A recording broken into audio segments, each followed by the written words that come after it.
The psychology community and self-improvement community often seem to be at odds. One side says, go to therapy to fix your problems, talk it out. And the other side says, don't go to therapy, just do push-ups. And the truth might be somewhere in between. My name is Travis, and I'm a therapist who's passionate about self-development. And today I want to go into the psychology behind self-improvement.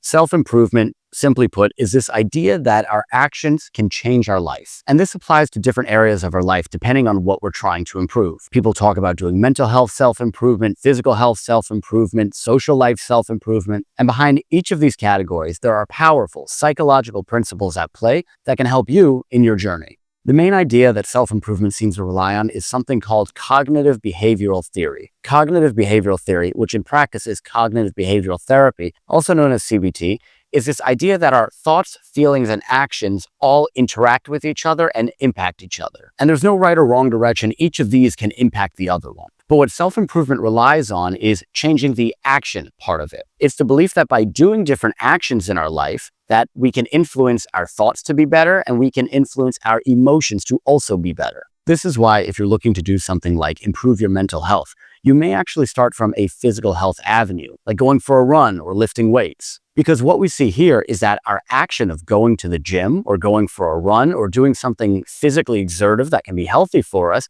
can really influence our thoughts and our emotions to feel better. We see so many examples in the therapy world and the self-improvement world where people are encouraged to engage in actions that they ordinarily wouldn't or maybe don't completely feel like doing to help produce a different result. Now, from the other direction, sometimes we'll use our thoughts to influence our actions. This is where sometimes we'll use something like a visualization, where someone visualizes a future they want or a future that they don't want. And this happens cerebrally. This is essentially a thought process that is meant to encourage an emotion, which ultimately will result in us doing an action. This is why both in therapy and in the self-improvement world, people will encourage setting goals. Because what do you do when you set a goal? You're thinking, what am I going to do in the future? And once you get those gears turning, you're envisioning a future, you're thinking about your future goals, and that can encourage you to be motivated to actually take action for your goals. And this happens all throughout our day, whether consciously or subconsciously. I mean, I'll tell you, sometimes it's a little bit hard to get out of bed in the morning. Let's say I didn't get so much sleep the night before, something was waking me up, whatever it was. And I'll tell myself sometimes, I'll open my eyes, my head will be on the pillow. So I'll say, listen, Travis, I know you don't want to get out of bed, but you have to get out of bed. You have things to do, and start thinking about what I need to do during the day. And that's enough to give me enough motivation to kickstart the day to get out of bed and start doing actions necessary for the day. The second major psychological principle that impacts self-improvement is how self-improvement encourages autonomy. One of the most detrimental things that holds people back in their life is helplessness. It's the belief that no matter what someone does, they cannot change their lives. And self-improvement directly relies on challenging this belief. Unfortunately, we see this all the time where people go through life just repeating negative patterns, repeating unhealthy cycles with the belief that no matter what they do, they can't make any change in their life. But by challenging this belief structure, reshifting our mind, reshifting our perspective, and recognizing I am the one in control of my own destiny, well, that's really powerful. It challenges this helplessness to empower you to make change in your life. But in order to make change in your life, this first starts with the belief that you can. And that's where self-improvement really comes in, because it's predicated on this idea that you are in control of your own destiny and you can change your life through action. And heavily connected to this idea is the notion of a personal narrative. In psychology, our personal narrative is the story about ourselves that we tell ourselves. Our personal narrative is a combination of our beliefs about ourselves that's sort of loosely based on our previous experiences.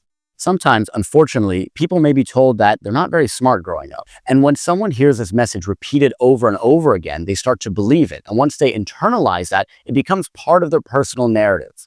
And the more they repeat this personal narrative to themselves, the more it gets entrenched, the more it gets internalized. And what self-improvement does is it encourages people to challenge this personal narrative. Psychologically, this functions similarly, where a lot of times we may challenge a personal narrative. We may challenge negative beliefs that a person has.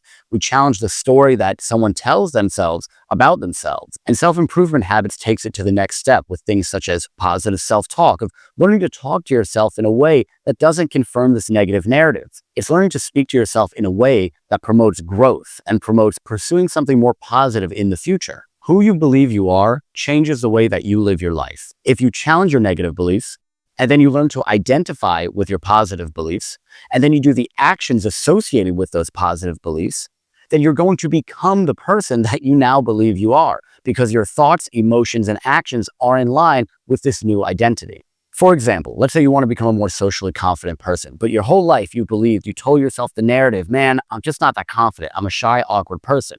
Well, you challenge that a little bit saying, why do I believe that? Maybe you don't have a basis for it. And then you do the actions associated with that. You approach people in public. You go to social gatherings. You get outside of your comfort zone, which psychology and self-improvement often connect on. Well, then over time, it makes sense that you're going to become a much more socially confident person. In my mind, psychology and self-improvement are glued together, and you really can't have one without the other. The reason that self-improvement works is because of the psychological principles that are backing it. And I think to have a proper self-improvement and self-development journey, it's important to understand and employ these principles so you can have the best outcomes possible. If you're looking for more videos connecting psychology and self-improvement, subscribe to the channel, watch another video here, and remember to hit life on all cylinders.